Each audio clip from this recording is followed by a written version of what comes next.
Amboy. 0591 0591 91 3283 0591 91 3283. It's a registered mobile money. And your mobile money. Oba all come for registered. Oba all come for a tard, said the other man mobile money. Or your banner come for a say. And that's what I'm going to say. Number no says registered mobile money. What's that? Assemble is the welcome. What's that? 0591 91 BM 3283 is no necessary. 3283 0591 3283. Say be another support for Framano nti emu kind say emu. Baba. Nti bia obesponsor cost. Also any sponsorship. Oh. Isi era wasta je twego. Say no offer. So ni sorry na my friend. Say woni emu. Okay. Babo, let's say. Me ba so nyame no here pa. Mami ntewe. Okay. Now baba ya. Mba jo be sbi anko baba ya weekend. Well, Junte we Naija. Yamra na anopa yi yenkamfo nyamapa no emfa ema mo medikan edo akopiem ewo Dr. Steven Nyako eye post ni aduro imboost ene aduro no ne dintie ne yie efia bia ebi enkomo no de bia ne ya na yade ta wo ofie ho no mo efia imboost na komo no yade sem no ewo fom ni nyina ne se ema nipadua no system no ye strong yade enye no fe enu ntibra wutidwa gagagagaga oba se me flow no ema yie enam yare echena me yare manko adwuma wan ha ye beyi wadi kopa imboost no bi no nom na afie nhye nipadua no na nyema enkoyie weyachi mfaso ba ko a yenya free so no ne se eboa etu infections na se emanyema etimi ekoyie anu nti post ni adro imbus no de ema bi empa ho de berada yanko hospital square junction dankes popio 0246 20 84 96 0540 710113 North Hotel any bebia se de clubs na ene kotokobo nyina no ba no makoje na afi omada sanse boys ne koda ho a asomdwemunle accommodation ye kama restaurant ne so ba na wo ho no bibia open no obenya bi ho conference hall free wifi no duru ha pe ne akoneto edwatum special car park na ni nyina achi no bebia wo koje ede akoye wedding reception e de ho so kama eye asokwa Olam Street wo free ho no mo ko ebre baba yara eye tia bi ne waduro number ne 0322 024 438 and 0559 664 891 na chese no hotel asum ahwo kwan so amanyama akoyie ye kwa henema kokobe o can Knox hotel. No hotel boss. That's why I'm can ye. My mom for say Knox. I'm say o nante free e ho akobabara working so e monitor so no free what you know boss ene yemfama na to aso babo baba right now be fine. Oh nyame daroma we had a good weekend now we baba yara na of course enwumre no na mo baba yara okọ hobby me ko ho now stadium ho me passion na me ho okay me opportunity so hwe Arsenal and Everton no and there's any wasem so the oba Ghana ball na of course Ghana ball Arsenal and Everton dey fan we but jina baby o jina na and I don't know and they all restricting me na so oba o nkan Arsenal and Everton no credit say we can know your bobo we are nyina we hear ni nyina bi we hear Manchester bi we hear Liverpool bi we hear City bi we hear Newcastle bi we hear akara man for him rhyme to have him with internet na one headline in my where in my now then na what say the bay baba Rabbi series eh krata Ojeman publications na tintim na nkwadadia nti numeracy for next 1 omo book or and omo numeracy for next 2 and numeracy for KG1 KG2 afi language literacy for next 1 and next 2 na afi omo literacy for language and literacy KG1 KG2 creative arts KG1 creative arts KG2 our world and our people OWAP KG1 KG2 basic writing skills for nursery 2 and also ebio and our writing skills for KG1 KG2 and so also copy book ama kwada kan wasua no nursery ni KG na fe no school asia Bomodia nkwada before the age of 6 no so akwie sa buku nyina sa neza akwada no wo kona ni man sa ojema publications on the books ya bay rabbi series omo printing, general printing, books, pamphlets, handouts, exercise books, calendars, invitation cards, complimentary cards ni nyina omo bi asafo opposite CMB flats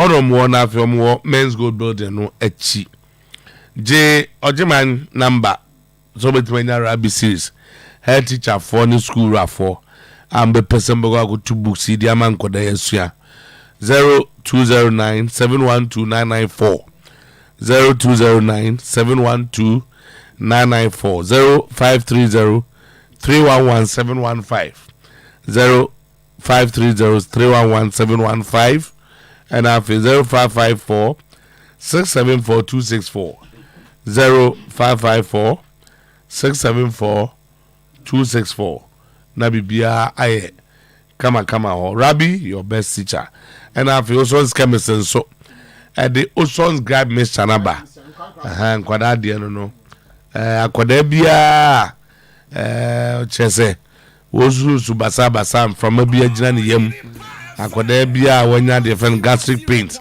anane bo anane sene ba no tama unim tama akresu ha adwen pa tambe no be ya wo ye den tie ya wadwen so wako ejuma ba wa break how person da kakra okay eno nye say enumre no nya najo o say ejuma de say ba enumre ye ma najo menti ase wapo ejuma ko fie ye ba enumre wako du fie enumre no se wada najo e bia wo se wo da bia 11 12 mu ho no na obe sun na aya atete wonnam no atete osu so na aya atete satam no wodi ne ko hospital ani obi ampe Ocean's grab me send no offensive ebe bo ankwada no pa Ocean's KV vitamin C and zinc orange flavor swaba immune supporter and also ebo papa and also free wa afei mefatap and oral suspension and also malaria a drug pa malaria game changer malaria na so ding where hwe onko no ne de no also no de bi wo ba bia say grab miss chey say ding okọ ba bia to do bia benye no mo frɛ 0302245334 03022453 no yakra 03022224 0302245334 0302 245-334. Kumasi is 03-220-22496. 03-220-22496. In 3 minutes, and I'm enjoy headline. And try me to me and say I'm coming. Me that's it. 18 no timer. Ye ticket leads to Otuo money stolen at the gates. Timer no much will be 1,000 cedis nation bottom. Na nipa gugate nachi but omo ntimi nto ticket no omo ya electronic on it no no say ayedin we will be cross on the start from Friday so what ya na ntimi nto later in the afternoon sana otimi ato ti nipa no kogu hosa no ben say we ya no obi agiska no da shemboto no obi ama omoko we ya be no say but e chere no moko munya guy be chere na omo hwe boto na o be 1,000 cedis chere boto omo de na ma police for enti yi ticket no and so the akwakofa the abano no so akwakofa tama week 1 ends with another officiating controversy. Go or no go, the talking point has started. And tama any that TV ni so no out of line for bobia omunyaye na even at the stadium there were heated arguments. Ebi nim say offside, ebi nim say na offside, ebi say offside, ebi say na offside. And ebe ade a started man for a generative discussion system no mu pa ankofo e kan ho asemo fine ade enti this is it. And also there and so number na tama appeals committee has no choice than to clear George Free today per regulation 9, 3 and 4 of the GFA elections regulation. No tama the appeals committee has no choice than to clear George free today. And another Okay. Omni asimbiaka. Na ehun sem wo ha me details kakra beba. Okay. Me ba be ready omra. And why from there George in the team no file for appeal no bepem ne omo nka ho bibia no. Na afi ye dey busa questions na ye dey actually ya dwen so kakra. Enti na dey kakra e wo table no so no. And of course, the league no hu say me break. Talking points be break. All right. Captain. Yeah, so and I will do more local. So me House of Folk something got to go games. I also look at the teams in Africa. Ghanaian teams were called Africa. I don't say media 3-1, Dream 2-1. The second leg, you know. What you expect to be to me SC among others. So also Cobra. All right. Also do for the and Bobby, pick up from Legend. It's you. Nampacho ho yede. Na me adom eh. The radio say na yenchi obibia na yewura into action. Okay. Legend since Saturday one day so now TV achi na we football games na obebre pa because of time na games no ye bobo no. Say ye bo we na we so course and virtually ubeze big clubs and more action.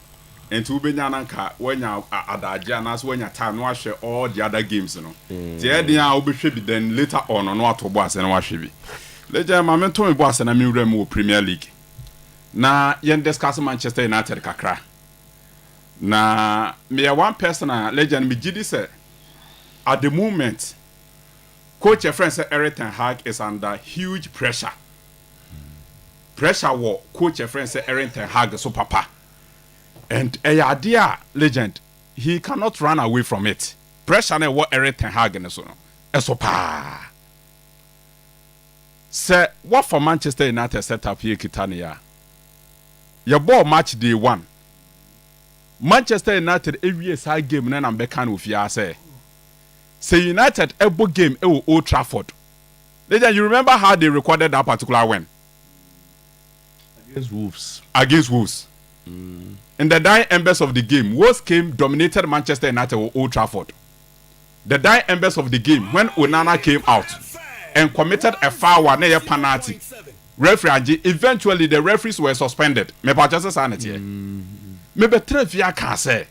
So far Wolves for me for the nekitom no timi be dominating Manchester United with Old Trafford now. Manchester United they have a long way to go in the Premier League. Because teams are more method they are better than Wolves no omo draw some bebrebe in the Premier League. And Manchester United elbow against Arsenal. Any game omo boy this weekend against Brighton. Namely say definitely Manchester United will struggle against Brighton because there's a certain system in place and my Brighton for no very much solid in method. So we kita born some mobile. Now legend, we are talking about Manchester United setup legend. Erik ten Hag, me who coach be since the era of Ferguson and day. So about Manchester United, legend ya money free hands to operate. Legend patcho watching ye. Say a man time say wo your giant team need the amount. Take decisions and let us back you with the decisions I'll be taking. Me who any coach at Manchester United when you say there no than coach a friend say Erik ten Hag. Decision on goalkeeping department. Decision on Cristiano Ronaldo. Decision on captaincy Harry Maguire. Players are no ankasa recommend their year to the mano. These are major decisions that Erik ten Hag taking on Manchester United or the backing of the Glazers family or the backing of Manchester United hierarchy, nor the backing of Manchester United supporters. But eventually, so two boys and us one analyze how I starting the season and a born Manchester United bona. A catcher said there's so much pressure and they legend 5 games, 6 points out of 15 points, and a Manchester United are picking.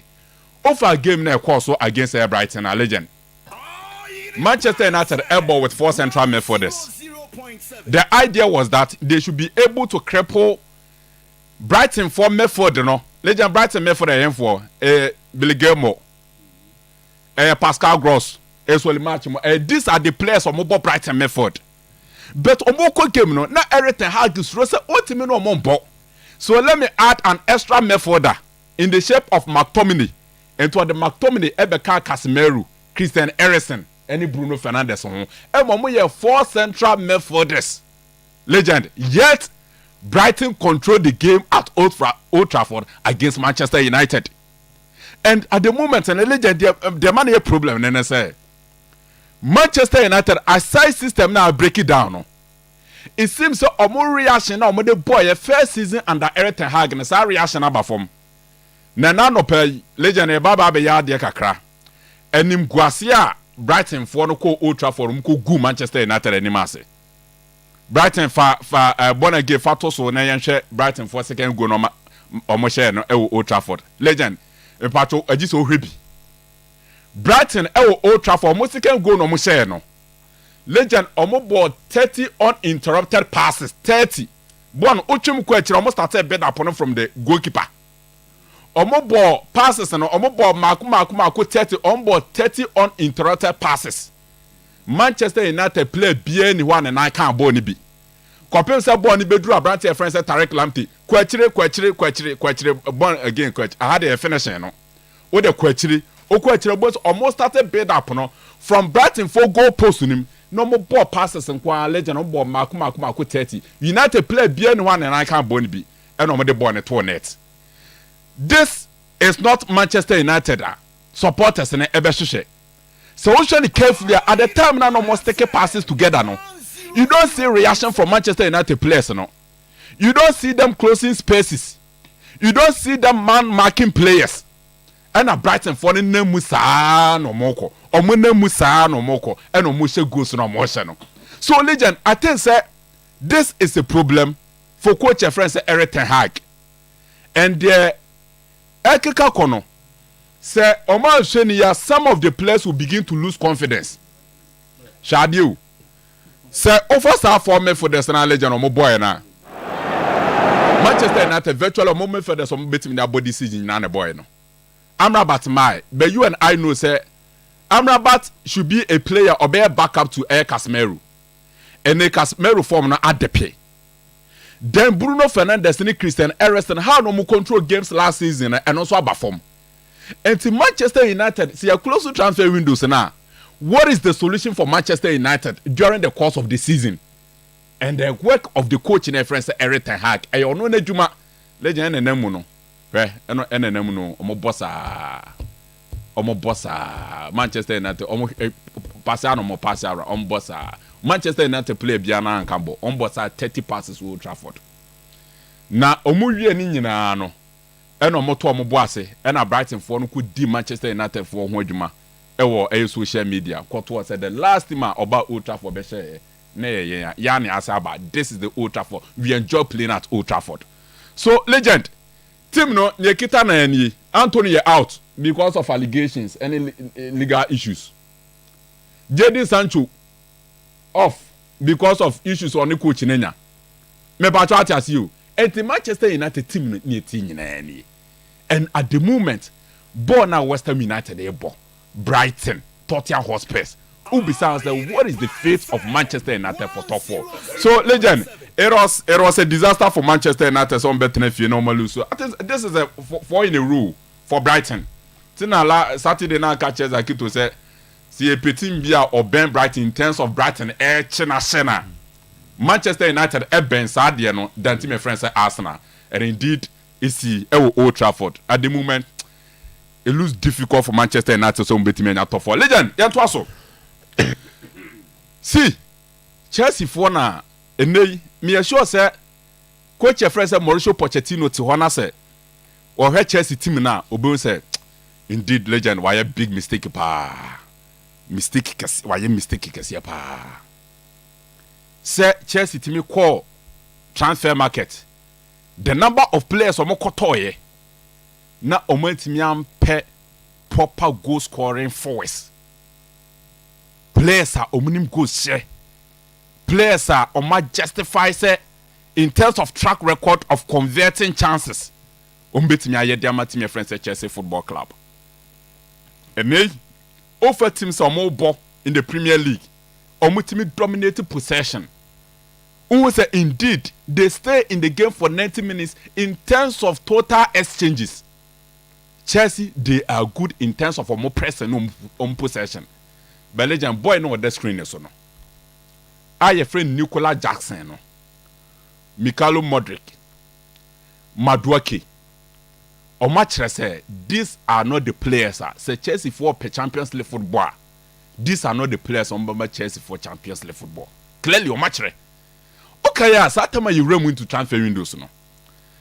Mefa, when I had the hint to say Chelsea were looking at Paulo Dybala, and I'm back as a legend, they should pay for Paulo Dybala. Not Dybala new Roma for sign agreement to be another 12 million euros. Team be obet me to 12 million euros are only Italy no or outside Italy. Obet me to 12 million euros. No activated the clause, the release clause of Paulo Dybala. And I'm a far Chelsea for forwards in Guanam can say Paulo Dybala is a step above South forwards in terms of goal scoring. But then, of course, the issue was the injury. But offer forwards in Guana, legend, none of them comes close to Paulo Dybala. The coach had another opportunity. Senko bet me swapping Lukaku with Vlahovic. Also on Pe Vlahovic, in style of play. And they so now but trainers also have Vlahovic. Vlahovic na near no frontina no. I think ye won't be because of the new system. Master Allegri decided to be.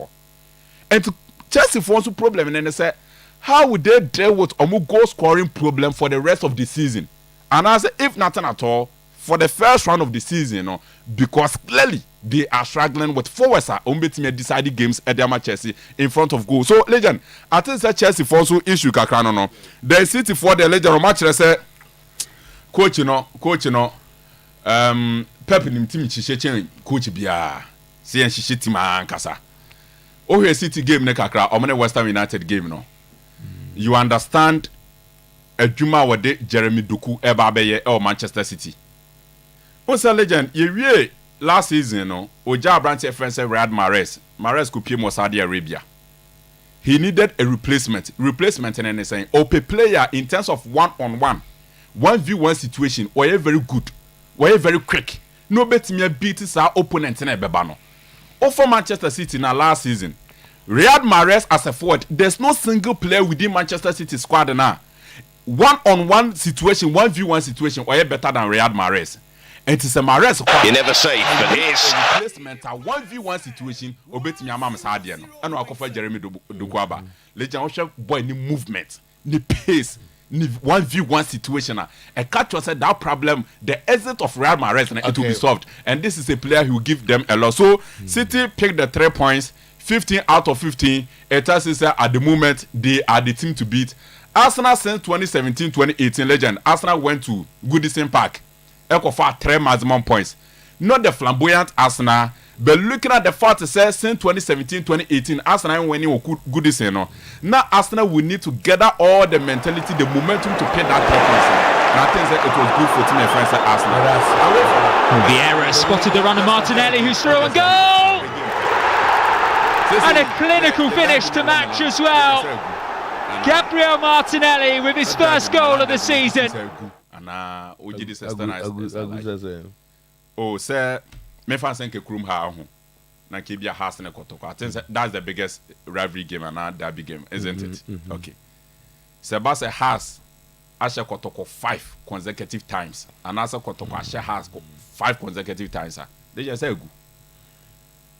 And I'm competition my Munya is now expectation are the other from Omokoba, you know who will win. And then the money good they are fine. Okay, so that is exactly what I want to see. Legend, because I'm sure be say Milan for one to me say Inter Milan for no more. Maka say legend I be 2 seasons in here. And my catch was they have the best squad in the Italian Serie A. Squad in the mono. Just last season, they played in the Champions League final. Inter Milan squad is so much underrated. Legend. Just last season, they played in the Champions League. They won the Coppa Italia last season and played the Champions League final. Messi the method of Hakan Çalhanoğlu, Nicolo Barella, Henrik Mkhitaryan. The attack of Lautaro Martinez last Saturday, Namikacho said as a center forward. There's no single center forward in the Italian Serie A or you're complete than a branch friend said Lautaro Martinez. And it's all your game now. They are able to defend well. Or more expanding us or more stretch or more play now. almost stretching to their wings where they release their wing backs in Dumfries any Demarco no more create chances no. Now legends that time a yebo game na almost share first goal no munya second goal na Brighton and share friends am across to rap. A kind of pick a ball no positional awareness and the sense of intelligence but your pija boy na to na e catch the kind of recruitment on when himself boy on that screen so no. He came to replace Edin Zeku. Once Zeku is out of the team. When Omoko father so may replace our brand friend said Edin Zeku. So when again Kwawa legend, this is the bullet he gave to us on Saturday. It was a good weekend of football. A very good weekend. Very good weekend. Jibo, yeah, go ahead. Good morning. Morning. We be able to do. Good so. And a good weekend, but in terms of so results, I already see there. Okay. It's not good. And in Kaiser one coach we at Namibia 5. I told Mako 5 that. On be that. Team Baku. Coach Baku. If you bet tomorrow or there, be that. Oh, bet tomorrow. First, I'm already no yard there. No, to me, Shen go for so. It was 5 times. That's why I did. So only one team. Okay. So what did I say? One team. But what I saw at Milan, they said, also as in their case, Milan person passing. But this is a game and they shouldn't have done that. Coaching as a man make a what I say, Nancy, they want to change, but team with any class from and then oh yeah, with time, we say time. There's 2 coaches now come as Simeone Inzaghi, Stefano Pioli. Okay. So my name is Ozai.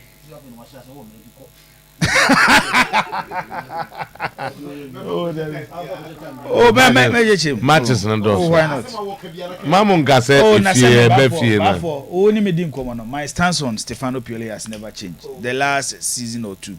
So I feel say if you change personnel when it comes to players, Milan is soon here with the technical area, which the team should move on without Stefano Pioli. So that's the match I say because in big games, crucial games, sometimes you feel say Milan the Milan in the coach. So that's the match I say. Why just could there to all right for the Milan about back to Champions League, but if the club is ready to spend like 120 million based on the Italian standard, and the Italian league to be spending 120 million, they say Chelsea are spending 400 million pounds of Premier League.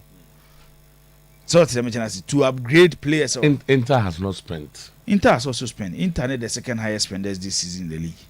In Italy. In the Italian Serie A, yes. Because almost players will blame me who as a low name. The Omato players. Oman is the second highest spenders. Some Makayo say league in India.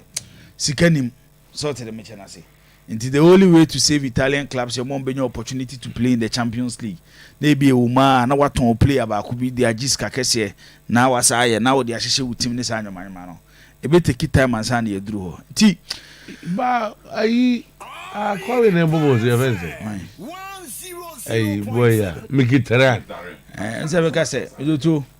Not going to sure I'm sure what's animal. On say we talk. Mostly no. Mostly don't say you're constant to all players change. Brighton, Manchester United. One that will good me for this. By BBI United. But I heard it and say we saw they know better coach on the bench. Coaches. So having materials and playing to your strength. So what you Inter Milan the last 5 meetings, including Simeone Inzaghi last game of ball with Milan at Lazio before moving to Inter Milan. One star no they AC Milan. Star and they say Milan decide to possess the ball. Milan ball on high line. Some of the mistakes are Mr. to Stefano Pioli, you know. Okay. Team be ball high line biano or one pacey center back. Eti offer Milan pacey center back. Tomori. He might not be the traditional defender now to Tomunim defending Bebre. But what Tomori did on board and say because Milan ball on high line no. Teams or Milan ebono, take advantage of Milan high line, use pace. it will use up speed now. So you need Tomori pace. So be close gaps no. Then Tomori is suspended. And I'm Milan call with Simone Kier. Kier is 35-36 years. The speed ever from. Onisa pace needs a Kier no 120s. Okay. Why do you still play high line with Simone Kier? And then Malik Tiao. 2 center backs that they don't have pace. It's Milan possess ball na the bar. Then Inter will do medium pressing. Omuye medium pressing now quick, no more long ball.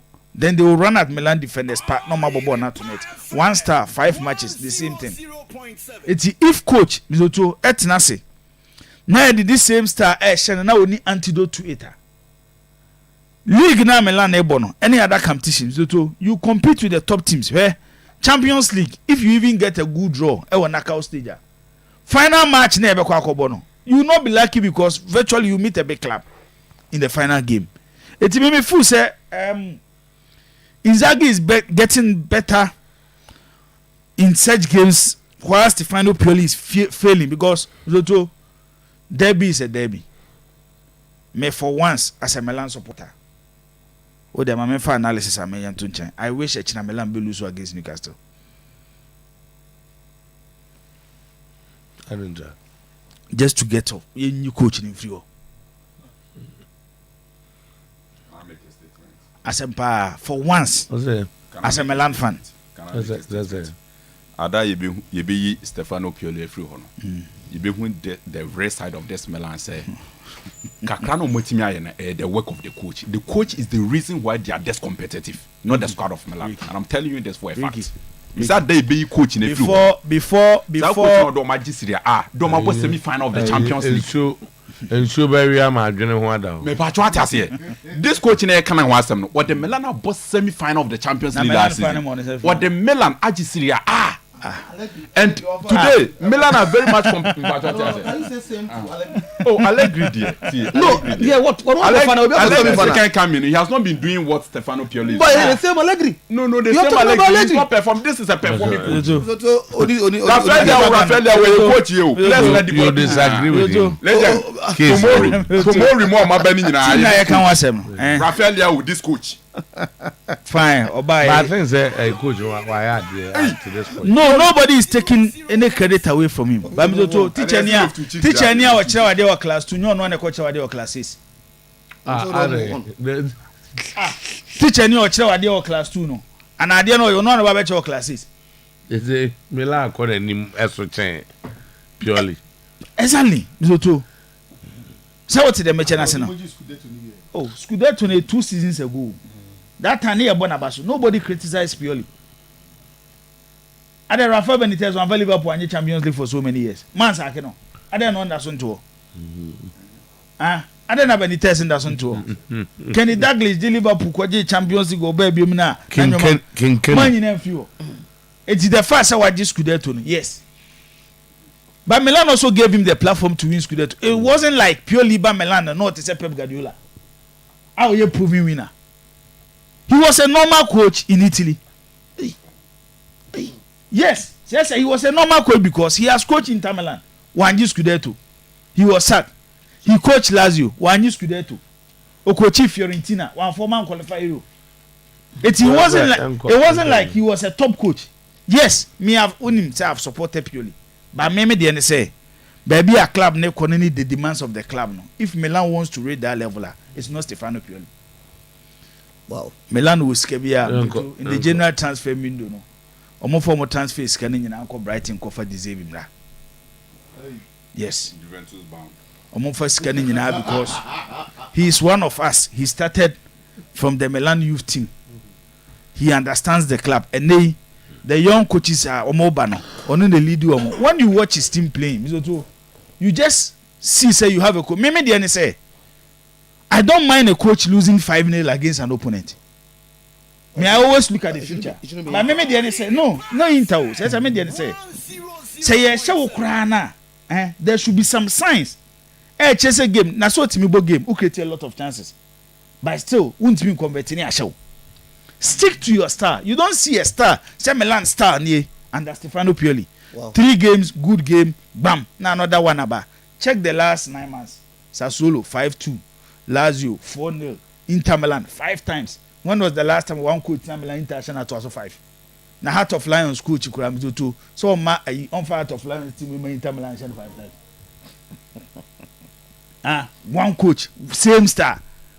Pass ball ne brem fifi. Why medium press no afa ball no abo long ball no me di make no abo ahye. Sa no. Nti no pay me to many Arigo Saki adwene. I think the technical area na ese show. Then again Ibrahimovic do training ground so. One player me feel so influential.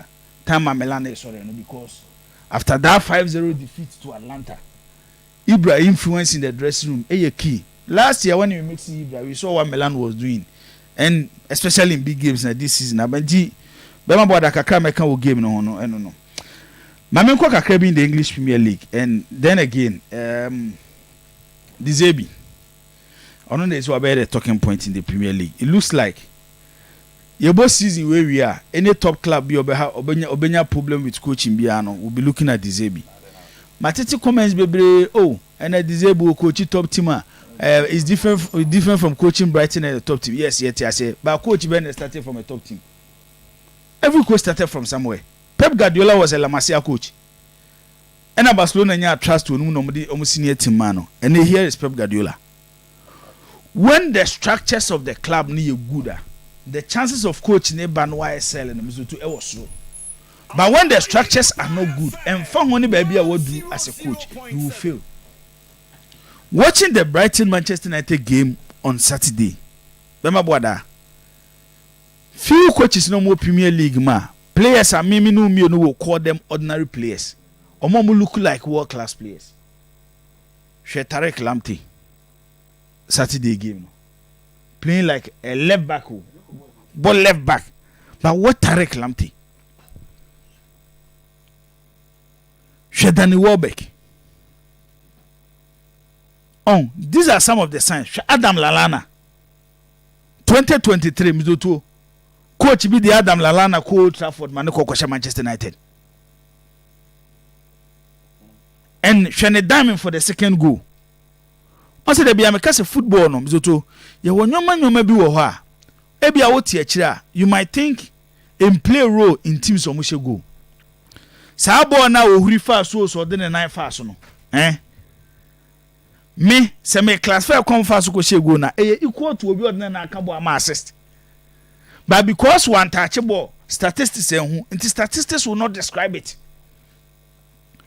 The Manchester United team, I think say of the pitch incidents is taking a big load on the Manchester United team this season, which Ten Hag adwuma no eba be den. Watching the Manchester United team carefully, they me hu ye enie. One, Manchester United mefo mo ball on Saturday no. McTominay, Casemiro, Bruno Fernandes, Eriksen. On se me predict say to close our spaces na Brighton Bakery no. He will need to parade this methods. But still Brighton finding a way to create spaces, move the ball quickly away from the Manchester United players, so they will be attacking Manchester United. Sometimes Zoto, when you are playing against teams like Brighton, and then you have to understand, say, forget about the materials no more, but they have a coach. When it comes to possessive football, one master. And therefore Premier League now, Bema Boda, they are the highest scoring side in the Premier League, if I'm right. I'm so much 15 goals from 5 games. And then yes, they defend and hit opponents on the break.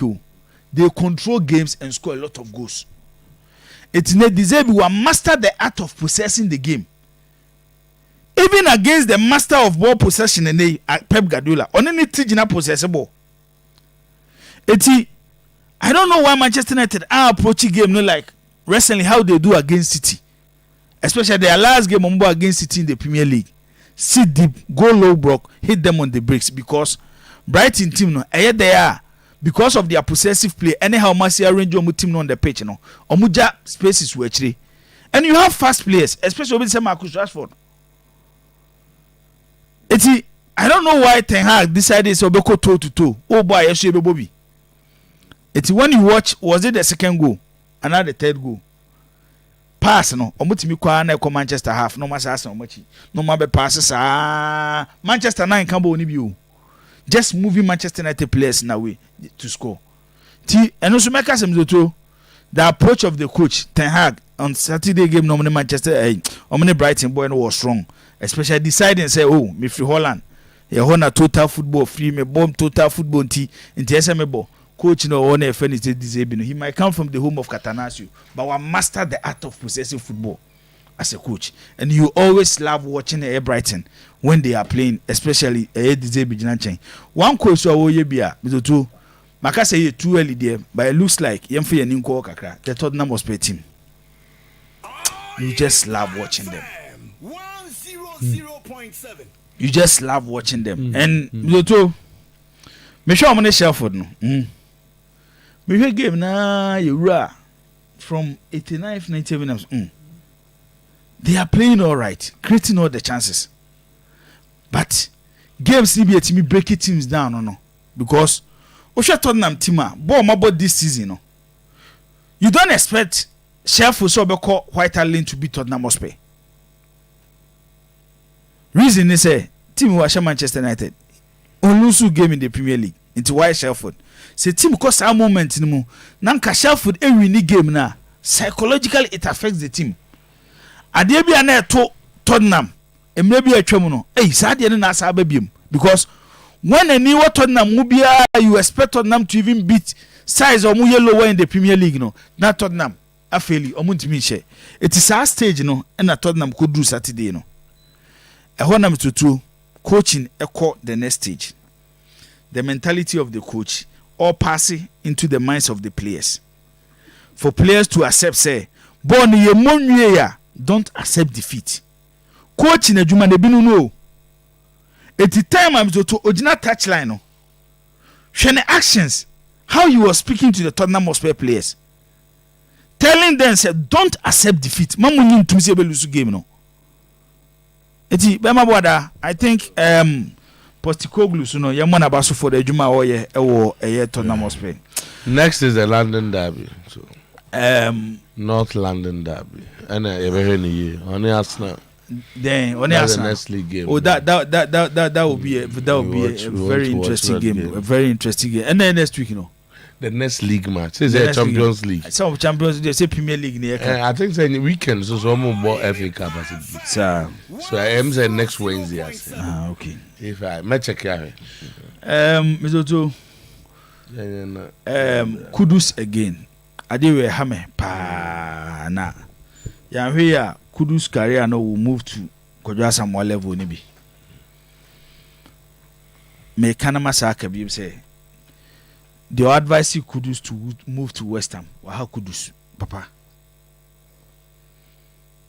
When you watch the West Ham team now, I don't think talent wise omomuni Kudus both that position they are better than Kudus. But coach awoye adwuma e wanna say is the issue. Kudus born Kudus obo samba football. It is our players no mzutu. Omo excel under coaches are. Omo allow players more express omo talent and also more potential. It they na me say Kudus Brighton closer to signing Kudus and say wow. Ade we dey say Kudus here in them. So Kudus entimi start mzutu West Ham team way ma based on the amount of mass spend there, it becomes a problem, especially for the decision that Kudus emeki no. And makase anytime I watch West Ham player ba kupe ne ba metrimo Said Benrahma because me opportunity to watch Said Benrahma in the championship with Brentford. Bona Said Benrahma bono na Riyad Mahrez kura mobi. The next move West Ham. After the Said Benrahma na jebo okra wontimi ntwe. Ade nso saa na Said Benrahma na yetete no ne ball na saa na obo no. Na odi free France no ba England. But na coach na restrict no. Na de enim so ye nyina na wachai. Nti I don't know how I be called there, but City chire biem seems to too. If you want to take the Premier League title away from them, also move to another year. And San Waji Premier League, Right. Arsenal also had a good game at Goodison Park. One venue, recently, Abaye bad grounds, they are Arsenal, but total control of the game. creating a lot of chances in the game. Omo restricted Everton from creating a lot of chances. Said there be a make say baby a ball na ekono. So when the actually be a be problem amount. Raya better post him. Look at how number passing neko here. Ramsdale boom. But weekend week, if you really watch, goalkeeper or prove say odin ball no pass a pie boy no that Brighton goal. Yeah. Still as a Yes, still. What nkofo Oh yes. Me na passing na me here on it. Now we team na. Oh, given the way they play, me point in say those about team go are more possessive bia no ono mo nya za keeper ni bi. What they say? Always say Onana, you don't see the person. Yes. If you have realized. Yeah. Onya da jim passing the side. Pressure is on the team. And I feel so they don't build from the back. Yeah, pressure is on the team. We don't build from the back. What do I say? But one of the goals, the MC why not there? Is it the third goal? So enyoma ni bia abeka ball no hono ntu de hwe ba ko ne mra ge o am go here game in fact Rebetis for good. Rebetis for good many mass. Many Pellegrini go many mass. Papa be say da kwaje oni say me kwaje. But for if you have watched his school this season. But if everybody should watch Barcelona. Oni say me kwaje spaghetti na de hwe boy. Oh yes. There's one now go here. I bought spaghetti for 80 cedi. I'm saying they got na boy one. So to I feel the Rebetis for but spaghetti for 80 cedis. Oh me turn boy bulldog. Okay, na the coffee. And I see home. I'm saying they hwe boy. Feed there. Rebetis for na Basa will good team. To play such a game. Now we're going to one on the bench. On say makase to play a beer team any style of FT no. Was João Felix last Saturday? Ono the can the team time away free Benfica no. Straight Barcelona, Manchester City. Now let's go Madrid there. They be a defender. A better now attacking player where you team aba. So what the better say? Medi we no. Medi we no. Chelsea asem no a problem to do. When you say injuries na come. Aside in no mo pure free dressing na. Say them did not take on. So we time omo come match no wasema at a point no di Zula ma beto to so na Chelsea pure free dressing na me Chelsea adu di animu a kona galaga. Ada your Chelsea captain. Hey. Dibo, yembensi. Na yemre fie quick. Me usa aba. Aba nu watch it. Oh yeah. Bra. Da bi yanko yan time no ebedu no so obeye sa obeka say the news time na ama no. Ti enye no obi anya na de kakra. Babo sha say na achinam de Pink Roses techniques aba. Pink Roses techniques na. And now say you call dache him. Yeah. Yet I could have a toy like back with to to a and Pink Roses for number presentation me on any agro crowd. Cake who coffee cake on the mount and the pastries and that thing. Yeah, you need to go for aye, so quite well and na Pink Roses no captain in our hotel na chairman. Nam fa area ho. Over. Me fa ho nam aha na sia ti. Uzo me ti chire pa o. E wonwa. Odo kan no. So odo kan kan uzo tapo ya na sisi ya no. Me free na me free bebu. Aha, bebu yes. And me connect ho ba. Ya be ho na o buy. And am be nam nya na sia. Ho na Pink Roses wo. Ti me ne be show nsa. Na am ka chire. Or fried rice or tea. Oh, I shall money ho. I easy cry. Jollof. The question is, spaghetti has you go to be 80 cedis. Or they are not they pa. Or see by GB brand. Now, Jim Fan Coffee Fabra. Man, I'm going to no, Natty. Nidiana. The bread or the bread team. No, oh, and that's one team Fan Coffee. Oh, necessarily. If you want spaghetti salad, pizza. Cakes, spring rolls, and a samosa. Where you win in every actually opposite. Oh, We don't just go Canada. European among samosa ni. No, so my boy. Samosa be not KFC then on an KFC president. I tell you, yes. Be in as school pack. Okay. On in a anymore. Oh, okay. And about Drew, actually, this school don't make it right. Heading to Behin National School Park here. There's a 1 hour one. Oh, the enemy tough for Ojimuma Fabra, any here. Oh, so there's a bahaba. Okay, the pink roses. Number ye, open say, oh, your birthday party. Oh, ye bibia, oh, ye bia. Occasion biano. Nanze kombe training bia nyame bo ameka wase. Mami birthday. Okay. And kola birthday so me expert. Number is 0533 3371 9964. 05. Monitoring.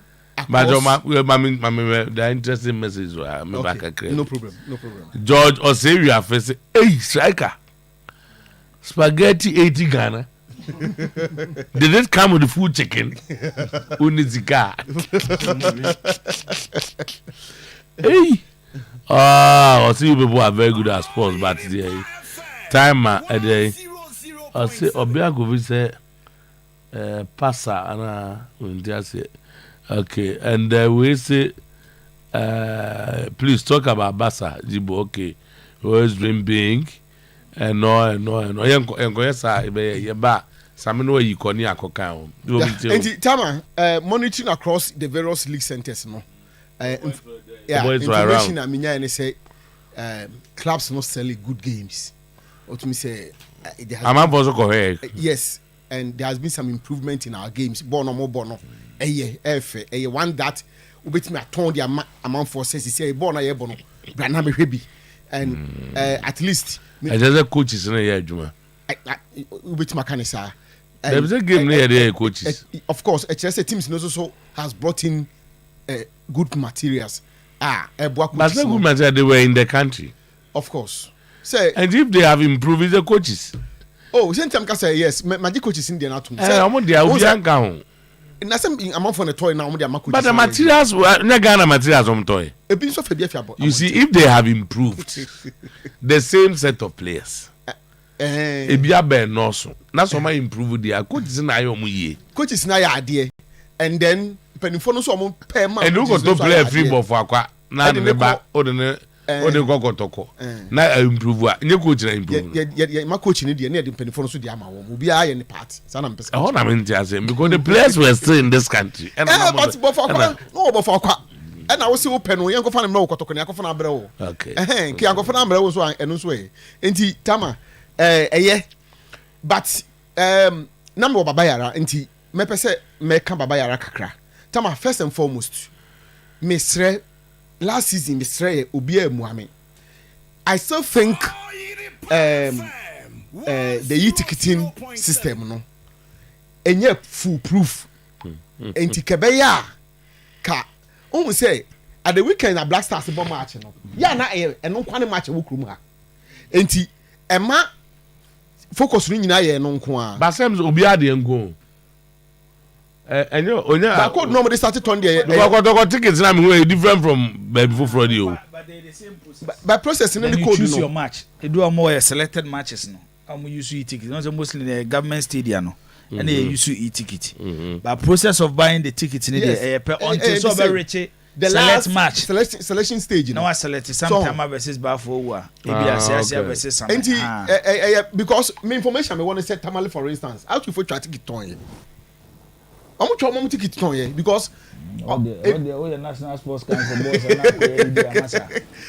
and who say I'm go one here a bit me do omunya and before the match now to for Canada say season no one of the matches somebody basically I go through season no how many house no until they couldn't have allow say be bedro baby no na enipa gugate chi na omumem and they see what baba yara no Tama na nye edu baby no na ankofo discussion mbotom edu baby no na fe ase uhu nipa no we kire but na inside no omonko no sene say omonko and omon go obi pass stadium ma Tama say 90% of the people omo bedu gate na chi opeso be hwebo ni bintia enti so onya akwan ko mu a affect say hosting team no until you best say bibi wo hom betima ya fa ka ho anasem o kan we so ka ho ma hu ade bi why do you wait till Sunday to ticket you say no but we need to change say you address the problem I say normal voting ya me obi betwa kwesi I can 10 minutes am ya yes la na jam and now over so over kotoko next game and I so over game on baba yara buy the ticket as early as possible only problem tama me no me enu na ba wu o start say auto ticket way back Friday oh by Sunday we are not yeah no okay I think that was Thursday that was Thursday Abbas so raise me bu kura na ska no match on your be bascali na ho me Abbas the omo position no is different from what you are saying said the okay you are addressing the problem. Yes, of but course. Abbas, they don't believe in addressing problem. Or no, fools say no, yes. No, I don't know. No, they don't believe in that. Abbas position. I never say he doesn't. Made in my man example. Make my example, baby. Abbas, no. Only necessity see a DBS sano. That's number one. Oh, what Abbas? Or say Sikanen now. But I'm saying, say, my hand to math, no. I don't know how to take it. Can I be the name? Obi Abbas auto ticket be. Yes, say.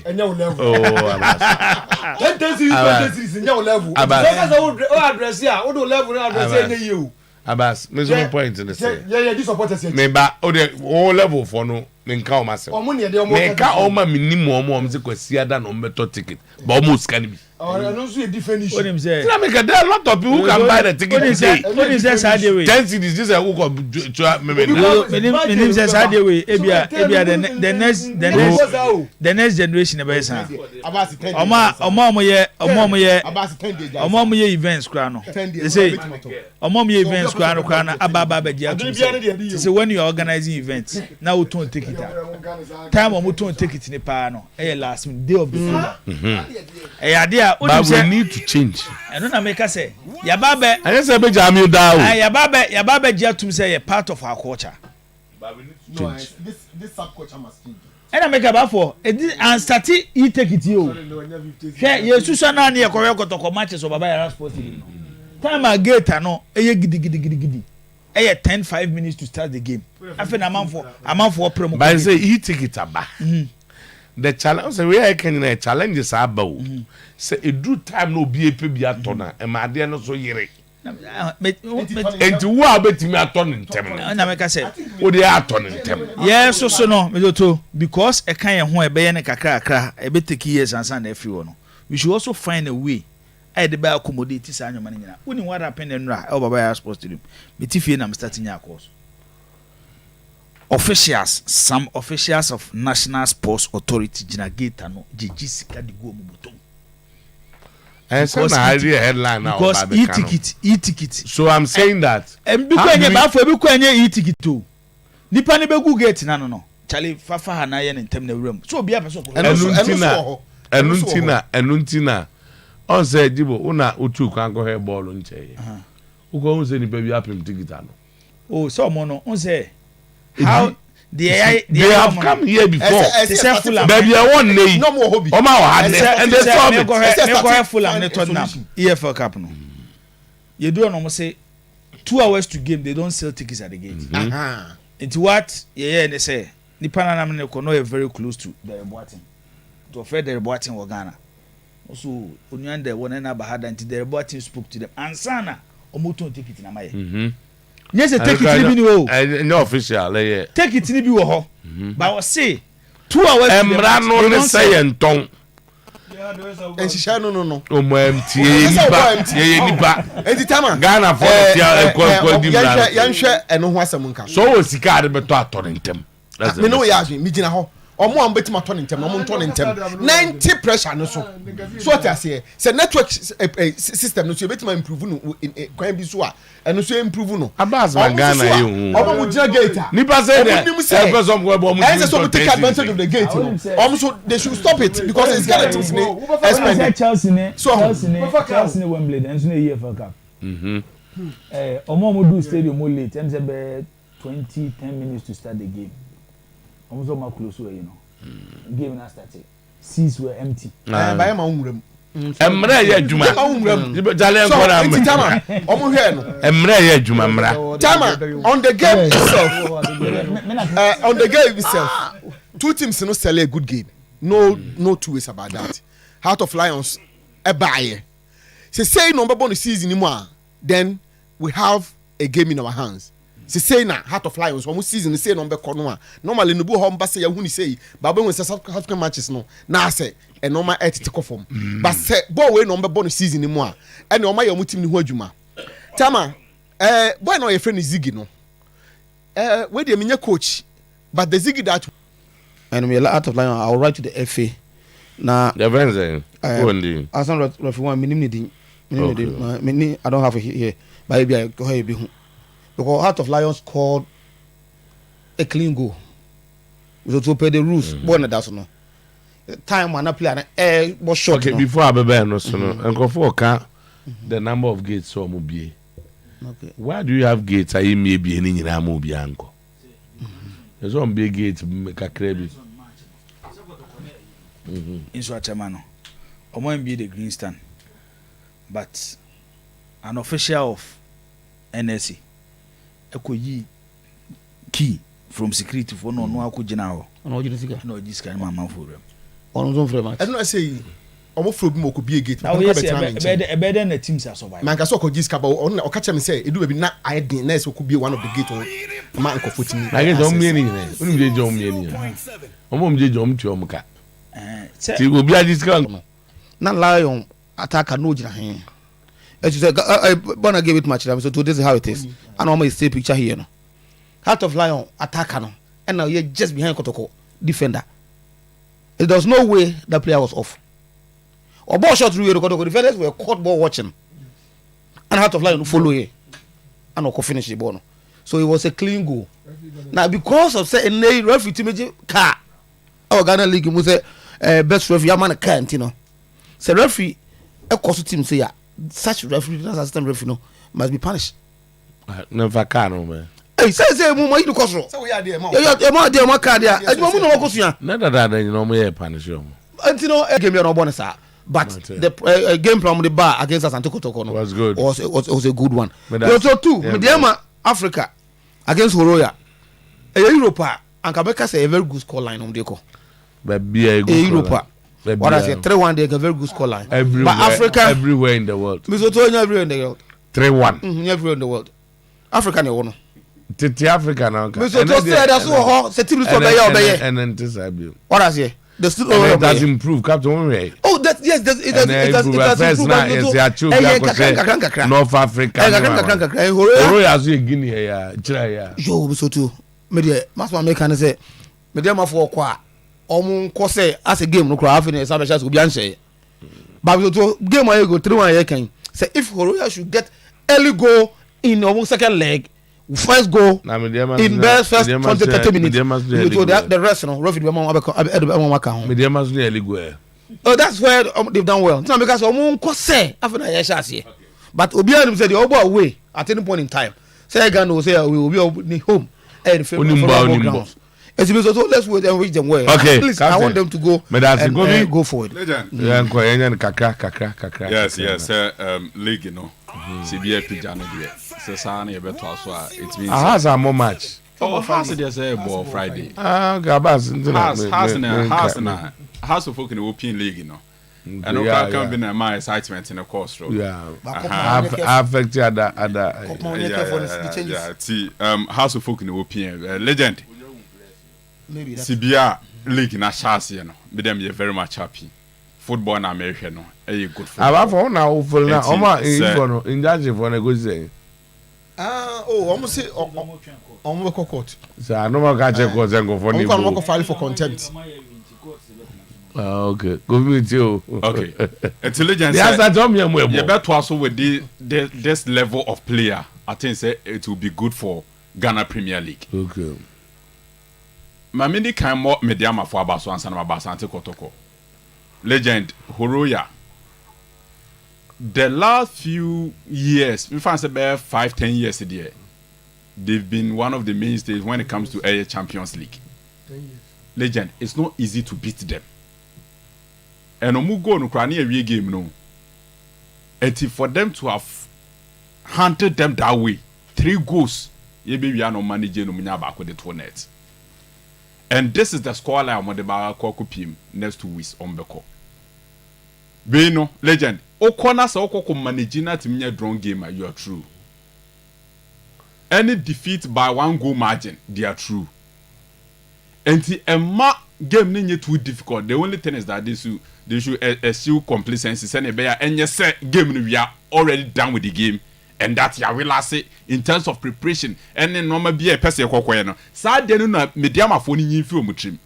But omutimi from mutrim dia legend. A Ghanaian club is just on the verge of qualifying to the group stage of the Champions League. This will be huge for Ghana football. Because a idea has any kotokompo in recent years. And to me, yeah. The last time a Ghanaian club obo group stage, no, Asante Kotoko. It was Confederation Cup with Sika Kono. But this is a step further. We're a Champions League. And a Moses Amapaka. Maybe a Paka Madri. Maybe a medium one has name Morocco for Gombo Binan. Moro, ya, Omocha in 50 or then be Bribino. Ne, ya work na Champions League. Nana boy back on die. Yeah. What is stage we? What of Morocco? Oh, Adumana Mediama for ya na legend NBA ni Congo. Work of Morocco na yeah shop 1-0 hasi. Na Isaac Mensah na share 1 man. And you kono share about 6 goals. 6-1. I want to mediama change for 3-1. Me pa cho aya. Mba cha cha. I want to mediama no we qualify we go group stage. Mediama are just a game away from group stage of the Champions League, CAF Champions League. You know ma ko manimpa. Pacho legends wo hu. Baby mediama for the Ghana football ba bidru no. Enti Moses Amapaka. They know a boxer no. And the management of mediama. Ewo takwa ho no. The ma ya ma Ghana football ye ni so me name say na make no.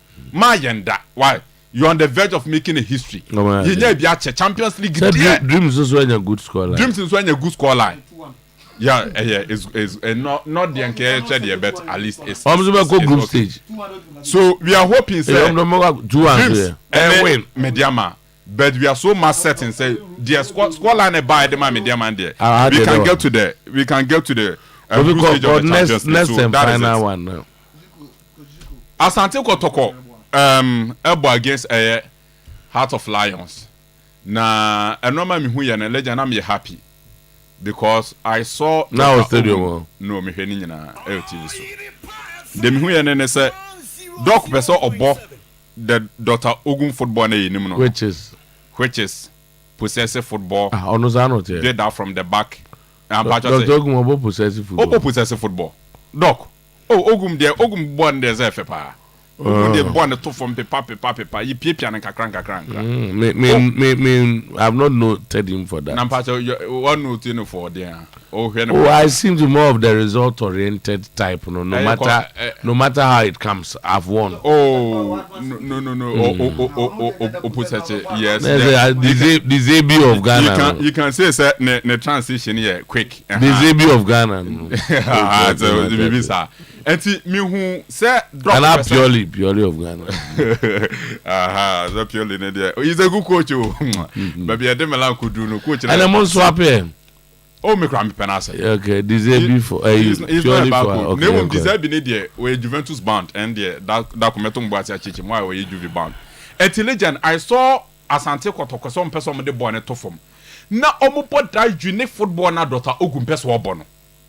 Na ne tiane ne say sao ball no abrebia me kan fia say it take time eje break akra enya ye de to wa na yadu me pam chaw sao ball no ye de to wa enduru ye ne kakran ya start league na we kakra yes legend enduru bia you just have to face the reality remember what I said the reality is that type of football no those coaches na describe am say philosophical coaches no omo football no it takes shape with time me patrata see you and one again na me hu ye no it was a good game as Antico. The only thing is that the fundamental problem under the whole last season, which was goal scoring.